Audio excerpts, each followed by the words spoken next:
The Sports Source is brought to you by Fast Frame, with exciting Vol sports prints now available.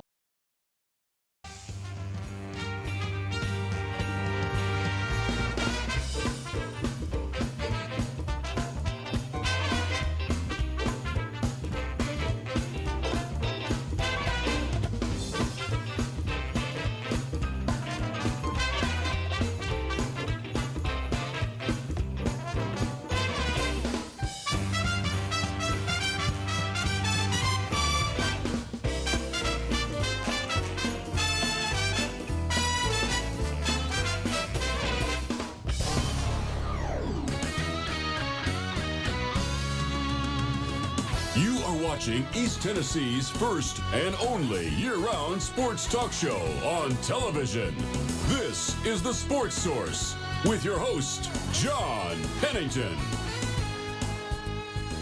Good Sunday morning. Welcome into the Sports Source. Happy holiday season to you. We always get requests for the dances and the elves, and if you can't make fun of yourself, it's hard to make fun of others, so we make fun of ourselves on this show. We welcome you in. We're going to be talking Tennessee football today. We got 20 questions in an hour, 20 questions on football. We're going to talk about bowl projections, and we're also going to be talking about Tennessee basketball with Mark Pankratz a little later. Let's dive right in. First segment of our program brought to you by Tennova Healthcare. Whether it is orthopedic care, heart care, cancer care, even emergency care, I can't say enough good things about Tennova. With locations all across East Tennessee, I can tell you first and foremost, the word care comes into play. It is not just a phrase, it is a meaning with them. I have been treated by Tennova, people in my family have been treated by Tennova. They take care of you and they care about your outcome. Tennova.com to learn more. Here's some guys that I care about their outcome.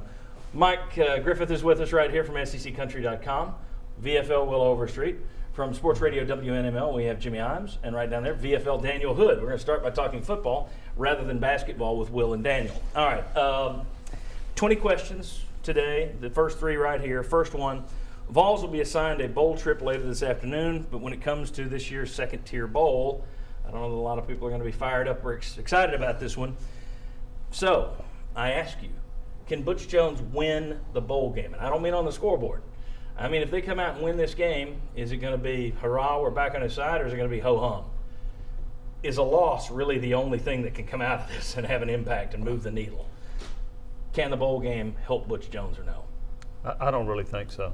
And look, we'll see who the opponent is, but I'm not really sure that matters. I think that a lot of the fans have already cast their vote, and you didn't win the East Division, and that was the bottom line with a lot of them. You're not ranked in the top 25 in the voting polls, not the college football playoff. So I think a lot of them feel like this season's done, even if you win. Now, there'll be some fans that'll be happy if Tennessee wins a bowl.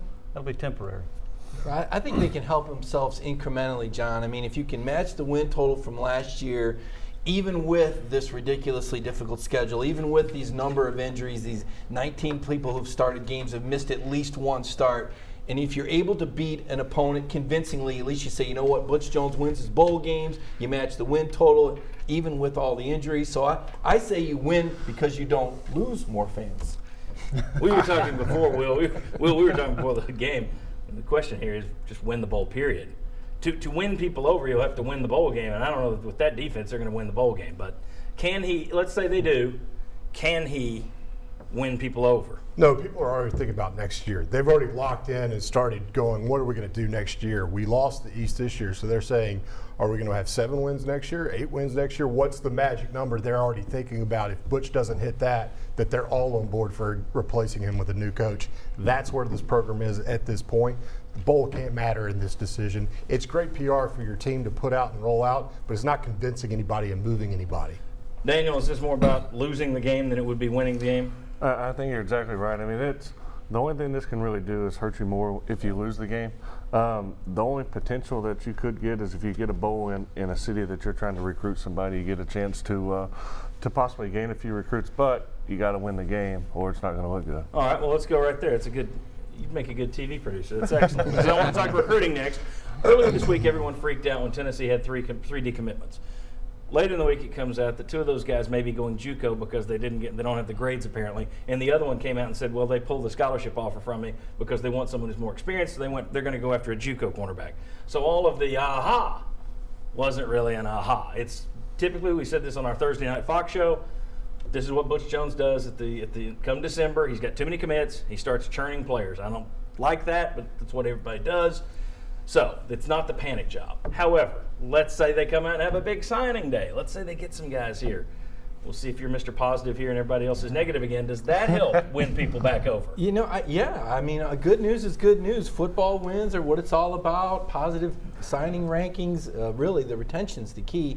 And then other things Butch has got to do to win people over is make great hires in the offseason. We know there's going to be changes, but there's no question that a positive signing day, and they've got some work to do, by the way. They're behind in the recruiting trail. Unbelievably, I'm going to go the opposite direction and stick closer to Mike on this one because I think fans are more concerned now about winning on National Signing Day than they are a bowl game any day of the week. I think, like I said, where's the fans' focus right now? It's on next season. And so the bigger win right now is not how you end this season with this team, but what's your next season's team going to look like coming in.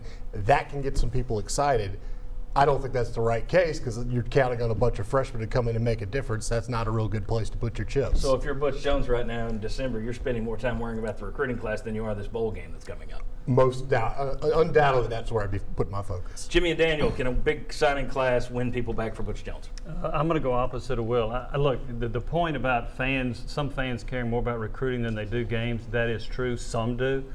But the problem is you've had highly rated recruiting classes since he's been here for the most part, and you don't have the results you want. That's to win the East Division. So I think until he wins the East Division, I don't think he's going to win fans back. Not enough. And I think I'm going to side with Jimmy on this one is the fact that we've had good recruiting classes the past couple of years. You're going to come into this year and say it's not a top 10 recruiting class.